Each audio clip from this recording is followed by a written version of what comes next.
नमस्कार, मी रवी कुमार. जवाब तो आपको देना होगा बोल सरकार या सदरात 85 आवाजच्या खास स्पेशल रिपोर्ट मध्ये आपलं स्वागत. कसे आहात आपण? मजेत ना? मजेत राहा, हिट राहा, फिट राहा आणि हो, आरोग्याची काळजी घ्या. चला तर मग विषयाकडे वळूया. टीसीएस प्रकरणाची चर्चा सध्या देशभरामध्ये होतीये. टीसीएस सारख्या अत्यंत प्रतिष्ठित कंपनीच्या ऑफिसमध्ये नाशिकमधल्या त्यांच्या बीपीओ युनिटमध्ये तब्बल 7 कर्मचाऱ्यांना लैंगिक छळापासून ते धर्मांतराच्या आरोपाखाली अटक करण्यात आलेली आहे आणि पोलिसांनी 1-2 नव्हे तब्बल 9 FIR दाखल केलेले आहेत. त्या 9 FIR मध्ये काय आहे त्याच्याबद्दलची सुद्धा माहिती माझ्याकडे आहे. पण या सगळ्या प्रकारामध्ये आरोपी बहुसंख्य मुस्लिम असल्यामुळं नेहमीप्रमाणे याला एक जिहाद ठरवून कॉर्पोरेट जिहाद असं त्याचं नामकरण करून मीडियामध्ये बऱ्याच उलटसुलट बातम्या देखील यायला सुरुवात झालेली आहे. पण या सगळ्यामध्ये आज इंडियन एक्सप्रेस या वर्तमानपत्रानं जी बातमी छापलेली आहे त्याच्यामुळं मात्र काही मूलभूत प्रश्न निर्माण होतात आणि सत्य जे आपल्याला सांगितलं जातंय तेवढंच आहे की त्याच्या पलीकडच्या काही गोष्टी या प्रकरणामध्ये दडलेल्या आहेत, हा प्रश्न ही बातमी वाचल्यानंतर आपल्याला पडतो. सगळ्यात आधी तर हे एक लक्षात घ्या की एखाद्या प्रकारामध्ये मुस्लिम आरोपी आहे, मुस्लिम गुन्हेगार आहे म्हणून त्याचं काही समर्थन करण्याची गरज नाही. कायद्यानं त्याला जी काही शिक्षा व्हायची असेल ती झालीच पाहिजे. पण केवळ आरोपी मुस्लिम आहे म्हणून त्याच्या आजूबाजूच्या सगळ्या प्रकारामध्ये सगळ्या त्याच्या सहकाऱ्यांना गुंतवून त्याला एक संघटित रूप द्यायचा प्रयत्न होत असेल आणि संपूर्ण समाजाला बदनाम करण्याचा जर प्रयत्न होत असेल, पोलीस नेहमीपेक्षा जास्त प्रोॲक्टिव्हली त्याच्यामध्ये तपास करत असतील तर मात्र काही प्रश्न जे आहेत ते आपल्याला नक्कीच पडले पाहिजे. आता नाशिकच्या या सगळ्या प्रकाराची सुरुवात नेमकी कशी झाली हे इंडियन एक्सप्रेसच्या या बातमीमध्ये आलेलं आहे. या बातमीचं टायटलच असं आहे, a relationship gone wrong has ruined others with nothing to do with the case, arrested TCS staffer's wife. म्हणजे ज्या TCS कर्मचाऱ्यांना एकूण 7 कर्मचाऱ्यांना अटक करण्यात आलेली आहे त्यापैकी एका कर्मचाऱ्याच्या पत्नीनं सांगितलेली कहाणी या बातमीमध्ये सांगण्यात आलेली आहे. आता टायटल काय म्हणते बघा की एक रिलेशनशिप गॉन रॉंग, एक केस होती, त्या केसचा तपास नीट करण्याच्या ऐवजी त्या केसच्या निमित्तानं इतर ज्या गोष्टी याच्यात आणल्या गेल्या त्याच्यामुळं बाकीच्यांचा सुद्धा याच्यामध्ये सहभाग दाखवला गेलेला आहे. सुरुवात कशी झालेली आहे बघा, या बातमीत सांगितलेलं आहे. फेब्रुवारी महिन्यामध्ये, नाव लक्षात घ्या, दानिश शेख नावाचा 34 वर्षांचा एक कर्मचारी, या कंपनीमध्ये एक हिंदू मुलगी काम करत होती. तिच्यासोबत त्याची कॉलेजपासूनची ओळख होती. दोघे एकमेकांना आधीपासून ओळखत होते. त्याच्याच ओळखीनं ती या कंपनीमध्ये आली आणि या मुलीचं आणि या दानिश शेखचं अफेअर निर्माण झालेलं होतं. दोघांनी एकमेकांशी शारीरिक संबंध देखील ठेवले. पण दानिशचं लग्न झालं होतं आणि त्याला मुली देखील आहेत हे या मुलीला नंतर कळलं असा तिचा आरोप आहे.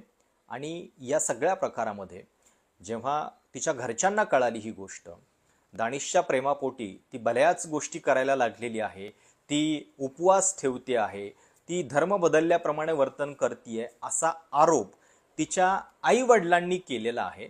हे बघा की याच्यामध्ये एक तक्रार दाखल झाली सुरुवातीला. त्याच्यामध्ये एका पॉलिटिकल पार्टीच्या कार्यकर्त्याचं नाव आहे.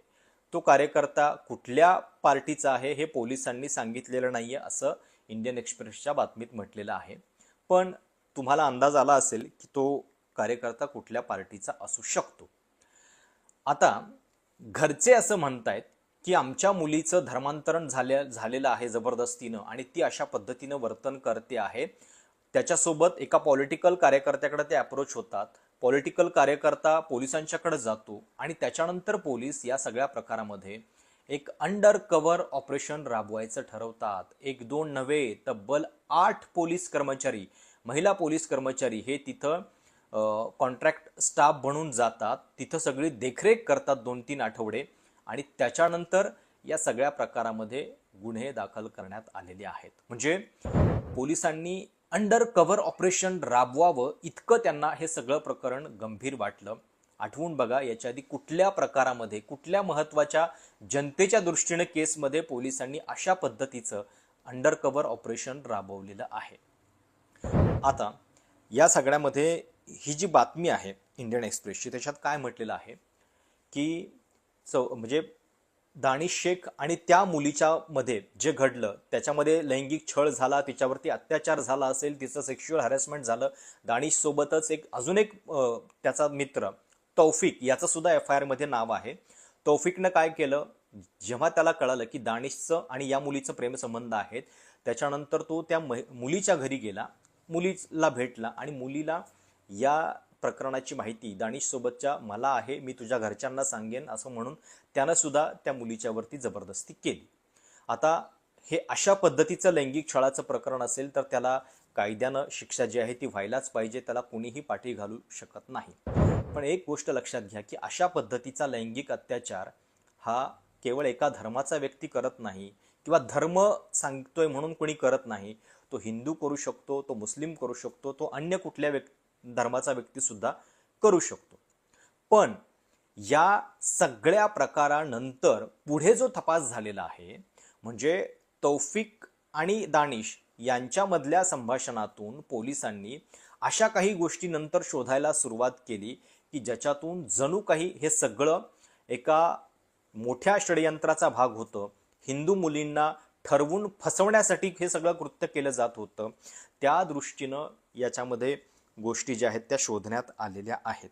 आणि यातल्या 9 पैकी 7 ज्या FIR आहेत त्याच्यामध्ये सारखाच कंटेंट आहे. तो कंटेंट काय आहे हे पण मी तुम्हाला सांगतो, पण त्याच्या आधी हे लक्षात घ्या की ही सगळी मुलं जी आहेत ती 18 ते 25 या वयोगटातली आणि 20 ते 25 हजार रुपयांवरती काम करणारी ही सगळी मुलं आहेत. याच्यामध्ये TCS सारख्या अत्यंत प्रतिष्ठित कंपनीचा संबंध आहे. TCSच्या चंद्रशेखरन यांच्यापासून बऱ्याच जणांना या सगळ्या प्रकारामध्ये आता निवेदन द्यावं लागलेलं आहे. पण प्रकरण काय आहे थोडक्यात बघा. या ज्या 7 कर्मचाऱ्यांच्या वरती आरोप झालेला आहे त्यांच्यापैकी एका आरोपीच्या पत्नीचं म्हणणं इंडियन एक्सप्रेसनं सांगितलेलं आहे. आणि ती काय म्हणतीये, ती असं म्हणते की दानिश आणि त्या मुलीच्या अफेअरबद्दल, रिलेशनशिपबद्दल बऱ्याच लोकांना कंपनीमध्ये माहिती होती. पण जेव्हा तिचे पॅरेंट हे पॉलिटिशियनकडे अप्रोच झाले, they convinced her to give a complaint to police. It was in all of this that other men including my husband were caught. आणि या सगळ्या कंप्लेंट नंतर मग बाकीच्यांचा संबंध याच्यामध्ये गुंतवण्यात आलेला आहे. ती असंही सांगते की माझे जे पती आहेत ते उलट म्हणजे टिफिनमध्ये नॉनव्हेज सुद्धा अनेकदा घेऊन जायचे नाहीत. ते असं म्हणायचे की माझे इतर सहकारी जे आहेत ते सारखं नॉनव्हेज आणते म्हणून त्यांना उगाच काहीतरी वेगळं वाटेल. तर असा व्यक्ती अशा केसमध्ये, धर्मांतराच्या केसमध्ये कसा असू शकतो, हा प्रश्न या आरोपीच्या पत्नीनं उपस्थित केलेला आहे. आणि ती असं म्हणते पुढं की my husband was on leave when he was called in March last week आणि told the police they were investigating the FIR against Danish. म्हणजे सुरुवातीला असं सांगितलं की आम्ही दानिशच्या FIRचा तपास करतोय. त्यावेळी त्यानं सांगितलं की मी दानिशला काही फारसा ओळखत नाही आणि त्यांचं इंटरॅक्शन जे आहे ते केवळ काही ऑफिसच्याच कामानिमित्तानं जे झालेलं होतं तेवढंच होतं. त्याच्यानंतर 1 एप्रिलला पोलीस असं म्हणतात की इन्व्हेस्टिगेशन कंप्लीट झालेलं आहे आणि तुमच्या नवऱ्याला एक त्याच्यावरती साईन करायची आहे असं म्हणून बोलवून घेऊन जातात. आणि नंतर असं कळतं की त्याच्यावरती सुद्धा FIR झालेली आहे. म्हणजे इंडियन एक्सप्रेसनं ज्या आरोपीच्या पत्नीसोबत बातचीत केलेली आहे, ती पत्नी या 7 पैकी एका आरोपीची पत्नी आहे. दानिश किंवा जो तौफिक म्हणून आहे त्यांची पत्नी नाहीये. फक्त क्लॅरिफिकेशनसाठी सांगतो. आणि याच्यानंतर पुढं काय झालेलं आहे ते बघा.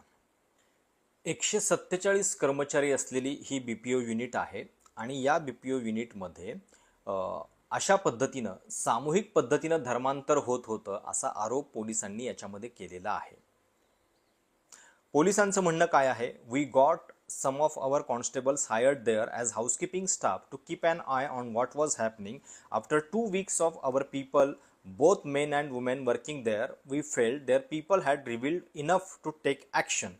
आणि त्याच्यानंतर मग पहिली FIR दानिश सोबत आणि बाकीची जी FIR आहे ती इतर लोकांच्या वरती सुद्धा दाखल करण्यात आलेली आहे. आणि याच्यामध्ये जी SIT स्थापन करण्यात आलेली आहे, संदीप मिटके ACP हे या SITला हेड करतायत आणि त्यांचं म्हणणं असं आहे की they first arrested Danish and his friend Tausif for allegedly seeking sexual favour from the woman when police check Tausif phone they allegedly found a photograph of a Hindu colleague wearing Muslim attire.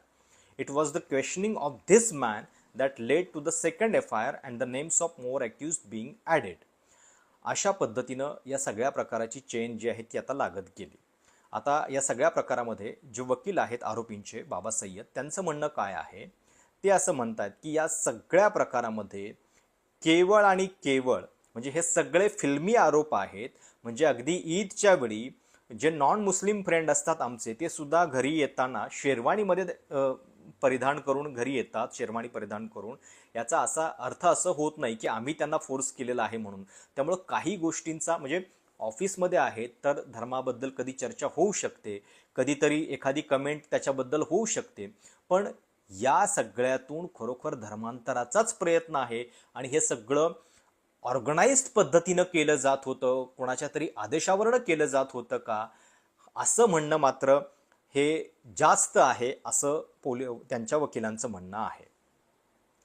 जे 7 लोक याच्यामध्ये अरेस्ट करण्यात आलेले आहेत त्यांची नावं आहेत शफी शेख 34, आसिफ अन्सारी 22, तौसिफ अतार 36, शाहरुख कुरेशी 34, रजा मेमन 35, दानिश शेख 34 आणि अश्विनी चेन्नानी. आता या अश्विनी चेन्नानी या ज्या महिला आहेत त्या ऑपरेशन हेड होत्या आणि त्यांच्यावरती गुन्हा का दाखल करण्यात आलेला आहे तर त्यांनी साहजिक आहे की पॉश म्हणजे प्रिव्हेन्शन ऑफ सेक्शुअल हॅरेसमेंट हा जो एक नियम आहे कॉर्पोरेट कुठल्याही ऑफिसमध्ये त्याच्या संदर्भात त्यांनी तात्काळ दखल घेतलेली नाही आहे. आता या प्रकारामध्ये कुठलीही रिटर्न कंप्लेंट जी आहे ती या मुलींची दाखल झालेली नव्हती. केवळ ओरली त्यांनी काही गोष्टी सांगितलेल्या होत्या कधीतरी आणि त्याची दखल घेतली नाही म्हणून या अश्विनी चैनानी यांच्यावरती पॉशचं उल्लंघन केल्याच्या प्रकरणी गुन्हा दाखल झालेला आहे. आता पॉशमध्ये हे अपेक्षित आहे का की विदाऊट रिटर्न कंप्लेंट सुद्धा तुम्ही कारवाई केली पाहिजे, तर ते पण आहे.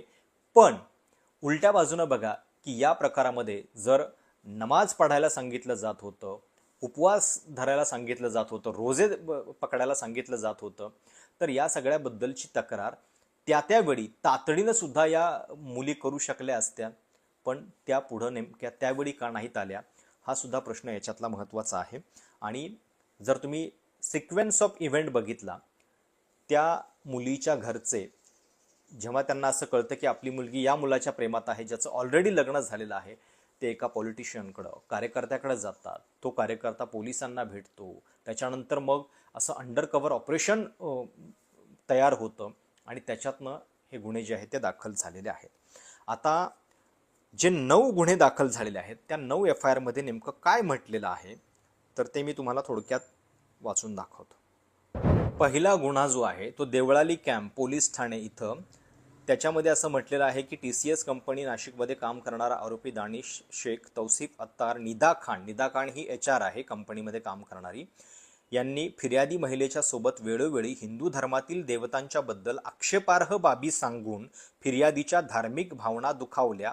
तसेच आरोपी तौसिफ याने फिर्यादी महिलेसोबत जवळीक निर्माण करून तिला लग्नाचं वचन देऊन शारीरिक संबंध ठेवले आणि आरोपी दानिश शेख याने फिर्यादीचे व आरोपी तौसिफ सत्तार यांच्यासोबत शारीरिक संबंध असल्याची माहिती इतरांना सांगून बदनामी करणार अशी धमकी देऊन लैंगिक सुखाची मागणी केली. तसेच त्यानं फिर्यादीसोबत वेळोवेळी कंपनीच्या ऑफिसमध्ये लॉबीमध्ये पकडून फिर्यादीस लज्जा निर्माण होईल असं वर्तन करून विनयभंग केला.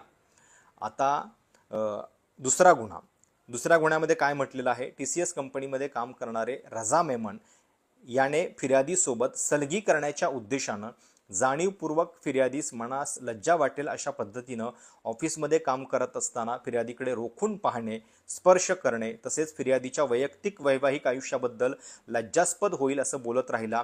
शाहरुख कुरेशी यानं सुद्धा ही साडी नेसून आली असता फिर्यादीच्या मनास लज्जा वाटेल अशा पद्धतीनं रोखून पाहत व फिर्यादीस फिरण्याकरता येण्याबाबत विचारले. सदर आरोपीच्या प्रकाराबाबत फिर्यादीनं कंपनीतील हेड ऑफिसर अश्विनी चैनानी यांना वारंवार तोंडी तक्रार केली असता त्यांनी फिर्यादीच्या विनयभंगाची तक्रार दखल न घेता रजा मेनन शाहरुख यांच्या कृत्यास चिथावणी दिली म्हणून सदरचा गुन्हा नोंद आहे. आता या सगळ्या प्रकारामधले जे आरोप आहेत त्याच्या म्हणजे लैंगिक छळाबद्दलच्या आरोपांचं आपण अजिबात समर्थन करणार नाही. त्याच्याबद्दल ज्या काही गोष्टी तपासात समोर येतील ते आपल्याला कळेलच. पण आपला मुद्दा जो आहे तो हा आहे की या अशा गोष्टी या कुठेही कुठल्याही ऑफिसमध्ये होऊ शकतात. त्याच्याबद्दलचा तपास करताना जी काही काळजी घ्यायला पाहिजे ती नक्कीच घ्यायला पाहिजे. पण याला कलेक्टिव्हली जोडण्याचा प्रयत्न मात्र तो योग्य तथ्यांवरती आधारित आहे का की एका ठराविक मिसकन्सेप्शनवरती आणि अतिउत्साहामध्ये पोलीस करतायत, हा याच्यातला प्रश्न आहे. त्यामुळं या सगळ्या प्रकारामध्ये म्हणजे आता 9 FIR मध्ये हा जो कंटेंट दिसतोय तो जाणीवपूर्वक त्याच्यामध्ये जोडला गेलेला आहे का. म्हणजे व्हॉट्सॲप ग्रुपचं सुद्धा याच्यामध्ये जे सांगण्यात आलेलं आहे की अशा पद्धतीचे व्हॉट्सॲप ग्रुप तयार करण्यात आलेले होते आणि त्याच्यातून हा संदेश दिला जात होता, आपल्याला हे करायचंय ते करायचंय. पण प्रत्यक्षात एका ठिकाणी काम करणाऱ्या मुलांचा एक ग्रुप असू शकतो. त्याच्यामध्ये खरोखर या गोष्टी धर्मांतराच्या बद्दलच्या सापडलेल्या आहेत का हे पोलिसांनी सांगितलं पाहिजे. नाहीतर केवळ हिअरसे आणि अशा पद्धतीचे काही नाटकीय आरोप करून त्याच्यामध्ये पुन्हा एकदा कुठल्याही गोष्टीमध्ये काही घडलं की लगेच त्याला जिहाद असं जोडून सगळ्याच गोष्टी बदनाम करण्याचा जो प्रयत्न होतो तो याच्यामध्ये फार धक्कादायक आहे. आता TCS कंपनीनं याच्यामध्ये एक निवेदन काढलेलं आहे आणि कोणालाही अशा आरोपांखाली पाठीशी घालणार नाही. त्या 7 कर्मचाऱ्यांचं निलंबन सुद्धा याच्यामध्ये करण्यात आलेलं आहे. कंपनीच्या ठिकाणी अशा लैंगिक छळाची कुणीही पाठराखण करणार नाही. पुन्हा पुन्हा सांगतोय. पण त्याच्या पलीकडे जाऊन